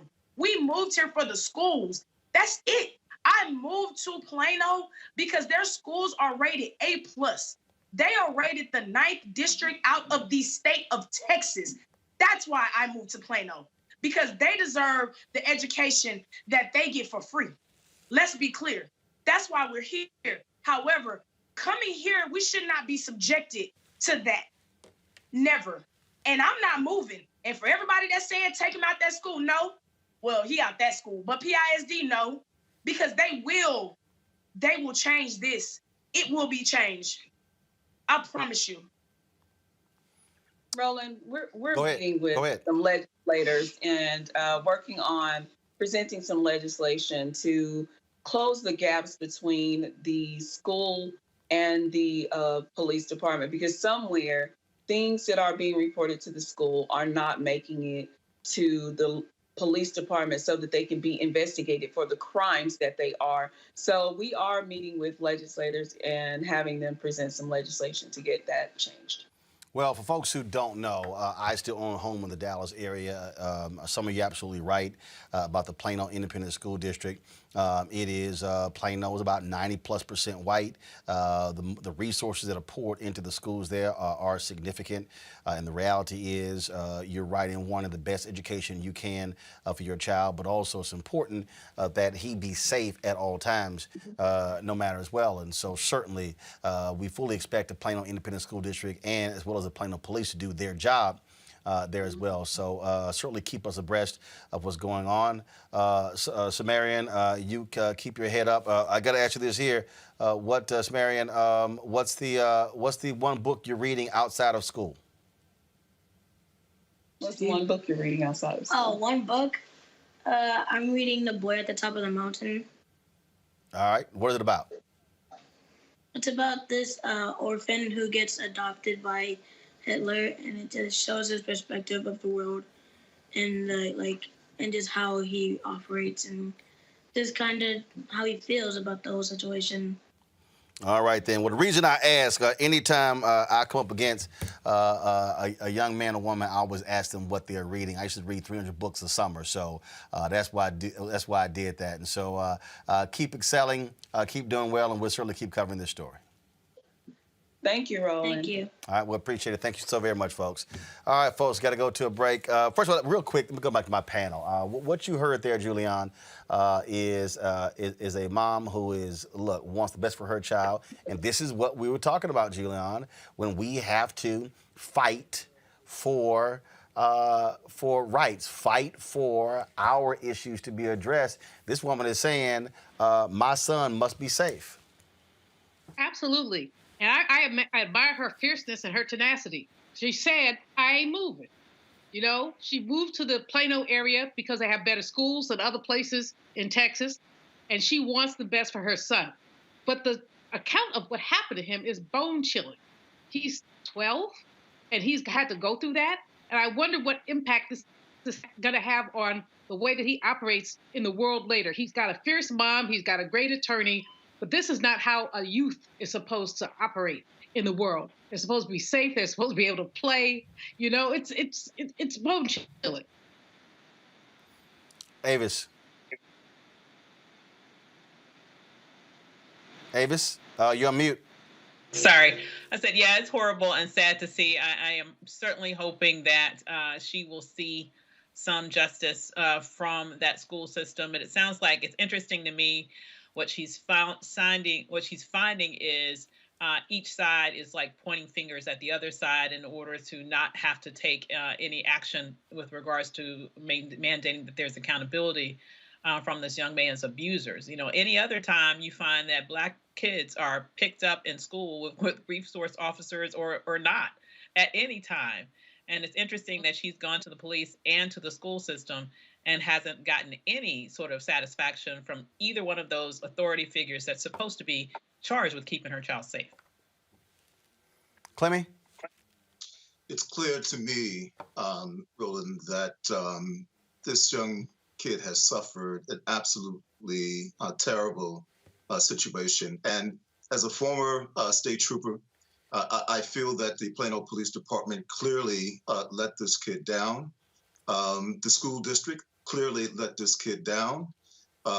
His attack is invisible to them in ways that only reminds me of the type of racism that existed when Black folks entered into white areas during the post-World War II period. It is a sign of how we have regressed, that this young kid's humanity was completely invisible to both the police department and to the school district. All right, then. Panel, I appreciate it. Thank you so very much for joining us. Folks, when we come back, Fit, Live, Win Monday, we'll talk with fitness expert Averi Woodley. That's next on Roland Martin Unfiltered. I believe that it's movement time again. In America today, the economy is not working for working people. The poor and the needy are being abused. You are the victims of power, and this is the abuse of economic power. I'm 23 years old. I work 3 jobs. Work 7 days a week. No days off. They're paying people pennies on the dollar compared to what they profit, and it is time for this to end. Essential workers have been showing up to work, feeding us, caring for us, delivering goods to us throughout this entire pandemic, and they've been doing it on a measly $7.25 minimum wage. The highest check I ever got was nearly $291. I can't take it no more. You know, the fight for 15 is a lot more than about $15 an hour. This is about a fight for your dignity. We have got to recognize that working people deserve livable wages. And it's long past time for this nation to go to 15 so that moms and dads don't have to choose between asthma inhalers and rent. I'm halfway homeless. The main reason that people end up in their cars is because income does not match housing cost. If I could just only work one job, I could have more time with them. It is time for the owners of Walmart, McDonald's, Dollar General, and other large corporations to get off welfare and pay their workers a living wage. And if you really want to tackle racial equity, you have to raise the minimum wage. We're not just fighting for our families, we're fighting for yours too. We need this. I'm going to fight for it until we get it. I'm not going to give up. We just need all workers to stand up as one nation and just fight together. Families are relying on these salaries, and they must be paid at a minimum $15 an hour. $15 a minimum anyone should be making to be able to stay out of poverty. I can't take it no more. I'm doing this for not only me, but for everybody. We need 15 right now.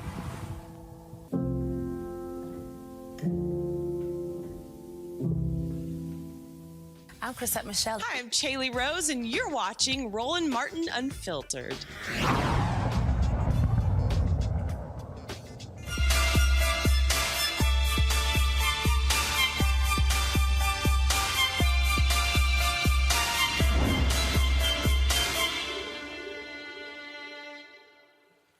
All right, folks, so let's say you're trying to lose weight in a short period of time. How do you mix it up? How do you switch up the workout? How do you switch up your eating? This whole notion of confusing your body. Well, my next guest says you can do that. She's got some tips. Averi Woodley joins us. Averi, welcome back to the show. Thank you. Thank you for having me. All right, so let's talk about this. So talk about this what you describe as sort of confusing your body when it comes to working out and eating. Okay, so what this method means, you're really tricking your body. Okay, if you do the same thing when it comes to your eating and your workouts, your body gets used to it, and you can hit a plateau. And we all hit a plateau eventually. All right. So what you want to do is you want to change it up so your body doesn't really know what to expect. So when it comes to the eating, which I've talked to you about, there's something that some people do called carb cycling. I am not big into fasting, but I am big into carb cycling, okay? So what that means is, say, for instance, today I had oatmeal and a protein source for breakfast, okay? So I had my carb in the morning. Then say I work out, I have a carb during my lunch and protein and all that.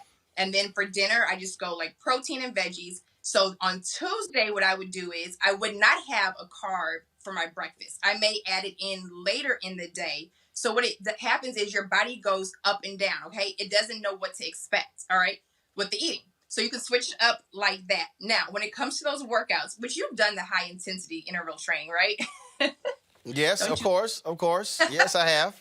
Yes, okay. So you guys have probably heard of HIIT training, or like I just called it high intensity interval training. And there are various programs of interval training. It's been around for years. It's not just, for athletes. It's a form of working out. And another tip that I want to say is that you do not have to be jumping around, okay? A lot of HIIT workouts that you'll see on social media will have people jumping off of boxes and burpees and all of that. You can go high intensity and low impact. So if you have a back problem or knee problems, you can definitely do that. And the notion is that you exert your body for a short amount of time. So 20 to 30 second bursts, and then you recover in that same time. So you're just really pushing your body to its top level in a short amount of time, all right? These workouts are normally between 15 to 20 minutes, maybe 30 minutes max, and you do not do this style of working out every day because it is intense. You really only need 3 times a week, 2 to 3 times a week with this style of workout, and there are multiple benefits to it. One of the main ones that people like is that your body is still working in overtime when the workout is finished. So for example, Roland, if you're doing just a normal workout, whatever you burn during that workout is what you burn. When you do interval training, you burn during the workout and your body keeps working for up to 24 hours post-workout, all right? You don't need a lot of time. You don't necessarily need equipment, but you can. Like I've seen you on the treadmill doing your interval training and the bike and the elliptical, which is perfect. Increases your metabolism, strengthens your heart. There are all different benefits to this. And another major one is that you lose weight. Okay, you burn fat without losing muscle. So a lot of people don't want to do certain workouts because they want to build and maintain muscle. So this style of working out will definitely allow you to build and maintain muscle while you are burning fat. So it's honestly it's great, and anybody can do it because you can do the jumping, you can do those crazy workouts at a high intensity, or you can do something like slow, steady state interval training, and it's low impact if you do have any injuries or ailments. So, so when you talked about the food piece and the workout, because I've had some other people, they've hit me on social, I had some other people say, look, the reality is losing weight is 80% your diet, 20% working out. Some say 90-10. Okay. Yes. And so when we talk about even the eating part, like last week, I had Jim Jones, and Jim said, "Hey, I think people talk about you drink a gallon of water a day." He said, "I think it's too much." I think it's too much. Okay, go ahead. Yeah, I think you can consume almost too much water because you also have to think. Whatever you're eating, a lot of stuff that you're eating, so if you're eating certain fruits and certain vegetables, they also have water in them. When you cook spinach, what comes out of it? It cooks down to like this much. It is a lot of water. So you do not need to drink like cabbage. Cabbage is mostly water. Yeah, cabbage is a lot of water. People who eat watermelon has a ton of water in it. So you can have too much water. People just see stuff on social media and they don't know what they're doing, and they're walking around with all these big gallons. You do not need to do that at all. All right, so that's the case, and then also we talk about again consumption. I see all these different charts. You should be doing 2,000, 2,500 calories. I have other people who say, look, you should not be counting calories. You should be weighing your food, all this sort of stuff. Okay, for a lot of people, they're like, look, I'm just going to throw my hands up. I don't know what the hell to do. Okay, so you have to find what works best for you. I'm not going to lie, Roland. I don't count calories. You ain't got to. No, but even before, years prior, with my first son, I was up to like a little over 200 pounds, okay? And it wasn't a healthy 200 pounds. So it's not like I was working out. I was eating complete junk, ice cream 3 or 4 times a week, fast food, and everything like that. But even then, I didn't count my calories, and I didn't weigh my food only because I was trying to get the working out and the eating done and being, busy. So I had to do what worked for me, and I just did small. Like there are certain things that obviously you should not be eating a lot of, or that your body doesn't agree with. If you're eating, consuming a lot of dairy, and you're bloating and you feel sick, then that means you need to cut some of that out. But and then when it comes to carbs, it's like for me, I know bread is like is evil, is the devil. I know it's bread so is the devil. I got nutritionists who put together a meal plan that includes bread. I'm like, bro, I'm trying to tell you, this is not a good idea. Yes, I know, but I know. So that's the thing. For you can't do bread. All right. Like for me, I love pizza. I love pasta and all of that. But anything with those heavy creams and cheeses, like if I eat it right now, I'm gonna have to I can feel it and see it sticking to my body 2 weeks later. So that's the thing. People have to find out what works for them. Obviously, now when it does come to food, you want to make sure, you'll see the diagram of the plate, okay? You want to make sure that normally your protein source, whatever your protein source is, it outweighs your carbs, your carbohydrates. You also want to make sure that you don't have anything low in protein, high in fat, high in sugar, so you can glance at the back of a label. So for example, if I am about to eat something and the carbs on the back of it say it's like 46 carbs, that's honestly enough carbs for me to have within a couple meals. I really try to stick between 25 carbs per meal, and that's just for me. But you definitely want to make sure you have a balance of your vegetables, your greens, your protein source, and your carbs, all right? Carbs are not a bad thing. They're like putting gas in your body, okay? Your body needs them to burn, but you need to do healthy carbs, and you can definitely even Google a list of complex carbs, which are good. But people honestly just have to find what works for them and just kind of filter out all this information that is out there, which is awesome that you have this part on your show because it can help people do that. And last point here. So you take these HIIT workouts, you take the cycling, if you will, all this sort of stuff along those lines. What really is a target goal you should be, if you lose weight, to lose per week? And last point, do you recommend getting on the scale? I know you hate the scale anyway, but for those folks, should they get on once a week, or some folk it's every day? Okay, so honestly, ideally, you should be losing, like, depending on the healthy weight loss is 1 to 2 pounds a week. Now, obviously, if somebody is considered excessively overweight, they may have a week where they lose 4 pounds, especially if they got strict 4 pounds or 6 pounds. But ideally, 1 to 2 pounds a week is a great target healthy weight loss. And those are the pounds that you shed that will not come back on. You know, so some people would do something crazy and lose 10 pounds in 1 week, like, oh, I'm going to do this cabbage soup diet, 10 pounds, and then they go smell bread 2 days later and they gain it all back. Now, as far as the scale, I personally do not like scales, all right? It's not that I'm against people weighing themselves, but years as a trainer, what happens is people get obsessed with the scale and they get on and they get off and they don't see a change. Or sometimes they're heavier throughout the day, and I feel like it just really plays tricks on your mind. So what I used to have my clients do is I would definitely take their measurements, okay? So before you get serious, you want to take your measurements because you can lose a ton of inches and it will look like you've lost 20 pounds. I had people that lost 6 inches and maybe 5 pounds, but they looked like they lost 20 pounds. Their clothes fit completely differently. So I would suggest taking your measurements or having somebody take them and then getting on the scale every 2 weeks. Okay, every 2 weeks, and then sometimes every 4 weeks, because you can do like a 4-week cycle, all right? So you can choose like a certain style of working out and a certain meal plan, do it for like a 4-week cycle, and then do your measurements and your weight and everything after that. Well, I got one of my folks on YouTube who said they're on a bread diet. Trust me, I will never be hanging out with them because I know Right. I can easily put on 5 to 8 pounds in a week if all of a sudden I mean, bread is that is straight up. I'm telling you, it's the devil. It's like you have an allergy to it. And that's another thing is that sometimes there's certain stuff that we all know we can eat when we were younger that now it just sticks to our bodies differently. And it's really like your body's rejecting it. And that's probably why you feel like that. It's almost like having an allergy without like the hives and the swelling and all of that kind of stuff. Oh, my body don't reject it. Oh, it takes it, but it keeps it. And that's the problem. All right. Averi Woodley, how can folks reach you? They can reach me on Instagram and Facebook and Twitter, Averi_Woodley on Instagram and Twitter, just Averi Woodley on Facebook, or email me at info@averiwoodley.com. All right. Well, appreciate it. Thanks a lot.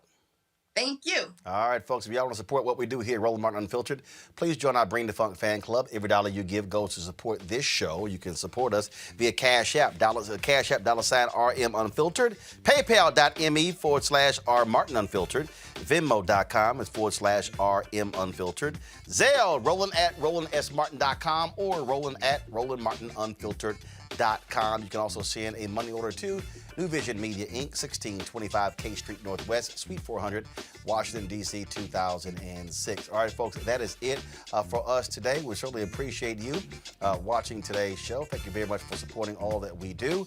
Of course, if you, if you missed any of today's proceedings in the Derek Chauvin trial out of Minneapolis, go to our YouTube channel where we actually have the video of the news conference with George Floyd's brother, as well as the videos of the protest happening outside, as well as the jury selection. So all of that is there. Every day we'll be live streaming events out of Minneapolis. And again, this is one of the reasons why we got the Associated Press.